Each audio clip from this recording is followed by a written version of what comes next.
252,000 ადამიანს ხვალიდან ახალ რეალობაში მოუწევს ცხოვრება. ხალხს ვისაც სესხი ლარში აქვს გამოტანილი პროცენტები გაეზრდებათ. ანუ ბანკში კიდევ უფრო მეტი უნდა გადაიხადონ.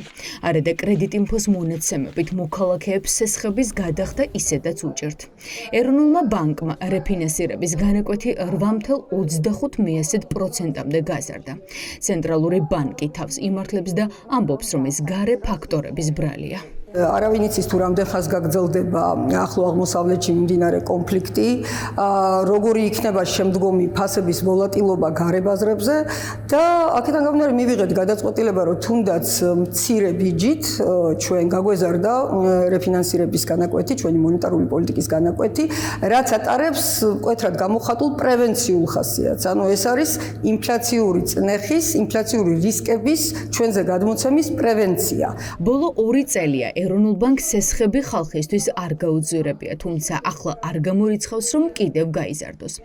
მონეტარული პოლიტიკის კომიტეტმა რეფინანსირების განაკვეთი 0,25% პუნქტით 8,25%-მდე გაზარდა.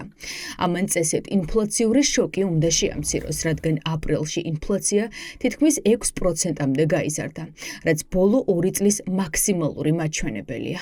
ეროვნული ბანკის ეს ნაბიჯი საპროცენტო განაკვეთის ზრდა რეფინანსირების სესხებზე იყო იძულებითი, შეიძლება ითქვას, აქ არ არის არჩევანი კარგსა და ცუდს შორის, ეს არის ცუდსა და უარეს შორის, როდესაც ეროვნულ ბანკს უწევს, რომ გაამკაცროს მონეტარული პოლიტიკა, რადგან ინფლაციის მაჩვენებელი არის მნიშვნელოვნად გაზრდილი ბოლო 2 წლის მაქსიმუმზეა, შესაბამისად ეროვნული ბანკისთვის ერთადერთი ბერკეტი რჩება სწორედ მონეტარული პოლიტიკა, რომლითაც ის უზრუნველყოფს ქვეყანაში ფინანსურ სტაბილურობას. თუ ქვეყანაში იქნება კვლავ მაღალი ინფლაცია, სამწუხაროდ შეიძლება კიდევ უფრო გაგვიზრდეს სესხები. დაპირებული ფასების შემცირების ნაცვლად მოსახლეობამ გაძვირებული სესხები მიიღო. ეკონომისტები ამბობენ, რომ ეფექტ სესხების გაძვირებით ქართული ოცნება ვერ მიიღებს. თავისთავად ეს გადაწყვეტილება სწორია, მაგრამ არ არის საკმარისი. იმ შოკიდან გამომდინარე და იმ რაღაცა ინფლაციური ცუნამი მოდი საქართველოსკენ, მე ესე ავხსნიდი. იყო მოლაპარაკება მთავრობასა და ეროვნულ ბანკს შორის. მთავრობამ თქვა, რომ ის არ არის მზად აქციზი შეამციროს ნავთობპროდუქტებზე, ამიტომ დაავალა თუ თხოვა ეროვნულ ბანკს მოქმედება. ეროვნულ ბანკს არ უნდოდა განაკვეთის ზრდა, რადგანაც ეს შეანელებს ეკონომიკას. მაგრამ იძულებული გახდა ეს გაეკეთებინა, ოღონდ გააკეთა ეს მინიმალურად ყოველგვარი ეფექტის გარეშე.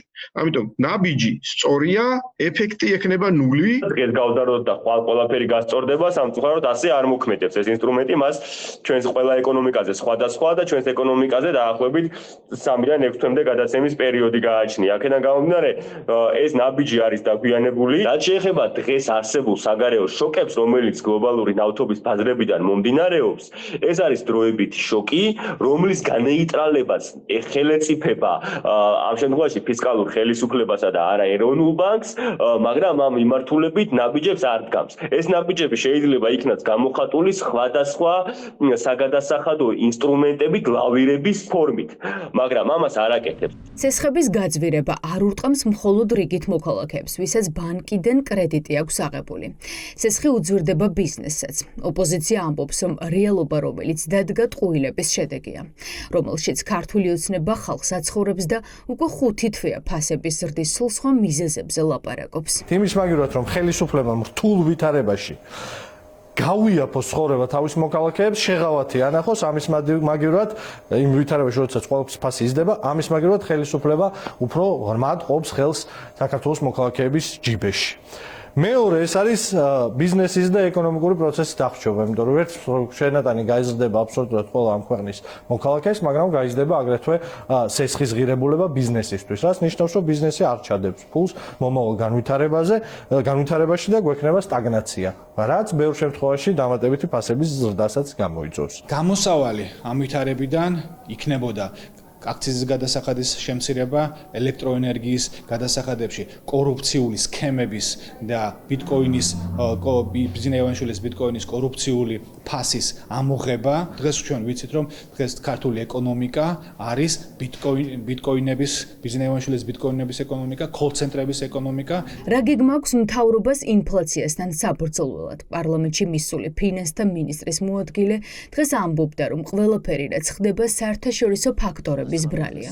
გიორგი კაკაურიძემ დღეს თითი ეროვნული ბანკისკენ გაიშვირა და თქვა, რომ დანარჩენს მთავარმა საფინანსო ინსტიტუტმა უნდა მიხედოს. ზურსაძე არის ყველაზე მაღალი 7.5%, რომელმაც დაახლოებით 2.6% შეიტანა წვრილი მთლიან ინფლაციაში. კონკრეტული მიმართულებით რო შევილებება გავუკეთოთ, ზურსაძე არ გავწევდეს ინფლაცია, ეს ალბათ შეუძლებელია. ერთადერთი ვარიანტია, რომ ეროვნული ბანკმა მონეტარული პოლიტიკის განაკვეთით და სხვა ინსტრუმენტებით მართოს, რომ მაქსიმალურად შემცირდეს ინფლაციის მაჩვენებელი. ბოლო მონაცემებით საკვებ პროდუქტებზე ინფლაციამ 7.9% შეადგინა.